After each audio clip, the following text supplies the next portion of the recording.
777 pode revender ações da SAF. E as dívidas? Futebol forte. Vasco esclarece dúvidas. Roberto Duque Estrada e João Marcos Amorim falam sobre os pareceres apresentados em relação aos contratos com a 777. Dirigente não descarta antecipação de recursos na janela. Em programa na Vasco TV, no início da tarde desta segunda, dirigentes do clube esclareceram dúvidas de sócios e jornalistas sobre os pareceres emitidos sobre o contrato com a 777 Partners, grupo americano que tem interesse em adquirir 70% da SAF. Participaram do evento o presidente da Comissão Especial de Estudos da SAF do Conselho Deliberativo, Roberto Duque Estrada, e o presidente do Conselho Fiscal, João Marcos Amorim. No sábado, o Vasco divulgou 2 pareceres em relação ao contrato com a 777 Partners. Um deles foi o parecer da comissão especial formada por 15 conselheiros e beneméritos. Eles tiveram acesso ao documento na íntegra e deram parecer favorável. 2 membros da comissão, no entanto, não assinaram o documento. Foi uma comissão indicada pelo presidente do Conselho Deliberativo, uma comissão heterogênea, com membros de vários grupos. O acordo de investimentos foi analisado por 5 conselheiros. O acordo de acionistas e o estatuto foi feito por outro grupo. E um terceiro grupo ficou com os contratos acessórios, no que diz respeito a fontes de receitas importantes para o clube, como as questões dos royalties, do empréstimo de São Januário, entre outros instrumentos. Foram 15 dias de muito trabalho. Os documentos são confidenciais, não poderiam sair da sede. Fizemos várias reuniões, foram dias intensos. Fizemos uma contextualização do negócio, dentro da situação financeira gravíssima do Vasco, talvez a mais grave de sua história. Emitimos um parecer favorável, disse Roberto Duque Estrada, na abertura do programa. Após Duque Estrada introduzir o parecer da comissão especial, foi a vez de João Marcos Amorim, presidente do Conselho Fiscal, falar como foi feito o trabalho. Para que nós pudéssemos dar um parecer, precisávamos das informações sobre os ativos. Assim foi feito. A diretoria administrativa nos forneceu o detalhamento dos ativos que serão transferidos para a SAF e os ativos que permanecerão com a associação. As informações foram analisadas por todos. Com base nessas informações podemos dar o nosso parecer. Esse trabalho não termina aqui. Ele segue durante todo o tempo necessário até a finalização desse processo. Gostaria de parabenizar todos os envolvidos. Além de ser um trabalho desgastante, somos testemunhas da seriedade com que foi tratado todo esse processo. Todos assumiram esse compromisso em prol do clube. Sabemos da importância desse processo, independentemente do desfecho. É algo que fica para sempre. O que posso dizer ao nosso associado é que ele esteve muito bem representado nesse processo todo, no sentido de dar transparência e garantia aos interesses do clube.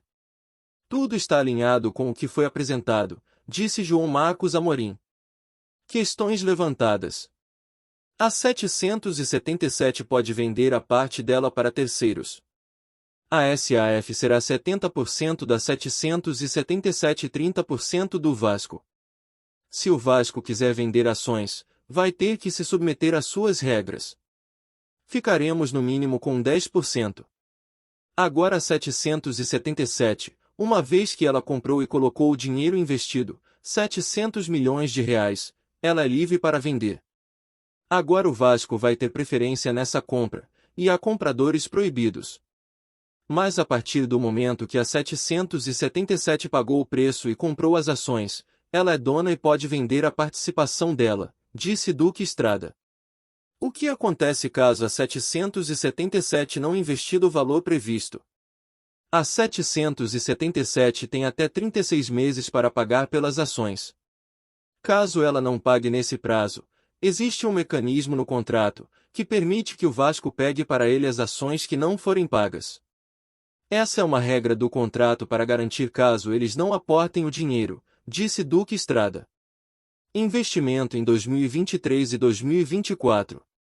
Queremos um time competitivo e vencedor. O nosso contrato garante até 2026 um valor fixo mínimo de investimento no futebol, que já é bastante substancial. Imaginamos que com um orçamento dessa grandeza, teremos investimentos e vamos para as cabeças. Retornar à Libertadores e ter uma condição mais vencedora. O investimento mínimo já é um valor considerável. Tenho certeza que teremos times competitivos já a partir de 2023 para disputar e ganhar títulos, que é o que todos almejam, disse Duque Estrada. Dívidas. Existem certas categorias de dívidas. Algumas são transferidas imediatamente, caso das dívidas relacionadas ao departamento de futebol. As dívidas trabalhistas e civil, que estão no RCE. Elas estão com o Vasco, mas a obrigação de pagamento é da SAF, que terá que tirar 20% da sua receita para pagar. Temos também a dívida fiscal. Temos uma transação tributária em andamento, que faz com que essa dívida fique alongada por um período grande. As dívidas operacionais são dívidas com fornecedores que serão honoradas pela SAF. Essa questão da dívida foi um dos pontos mais importantes do contrato.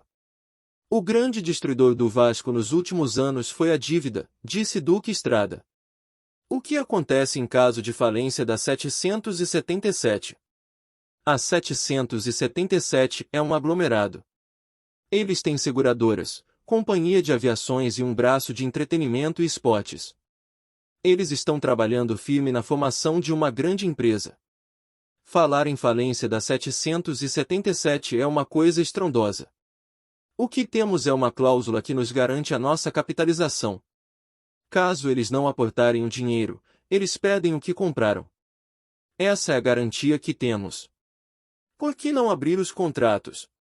A 777 é um grupo que faz negócios no mundo todo. Então são questões estratégicas de mercado. É um pedido deles não abrir algumas coisas. Mas o sócio do Vasco está representado de alguma forma, pela diretoria eleita, pelo Conselho Fiscal. O que posso garantir que quem lê os pareceres vai tudo lá. Pode não ter alguns mínimos detalhes, por conta do pedido da 777, mas posso garantir que não tem nenhuma pegadinha. Ajuda da 777 na atual janela. O Vasco está conversando com a 777, a relação é bastante próxima. Estamos fazendo uma transição, mas tudo depende da conclusão do negócio. Mas dentro do possível, e eles dispostos a antecipar algum recurso, por que não? Mas vamos aguardar o desenrolar e queremos fazer com que isso aconteça dentro dessa janela. Como será o investimento a partir de 2027? O Vasco terá que ter um dos 5 maiores orçamentos do futebol brasileiro. Caso não faça isso, a 777 não vai poder distribuir 100% dos dividendos da SAF caso o Vasco não atinja metas esportivas. Criamos amarras que fazem com que o investidor, que quer recuperar seu dinheiro investido, tenha que montar um time competitivo para atingir metas. Qual é a solução caso o time não vá bem? Tomar de volta o que ele comprou. Isso não existe no mundo dos negócios. Acho que foi uma cláusula muito bem negociada pela diretoria do Vasco para garantir times competitivos. Agora a gente imagina que nos próximos anos, antes de 2027, vamos ter um time muito competitivo, com orçamento alto, muito provavelmente em um ambiente de liga. Obrigado por assistir. Inscreva-se no canal e deixe seu like. Até a próxima!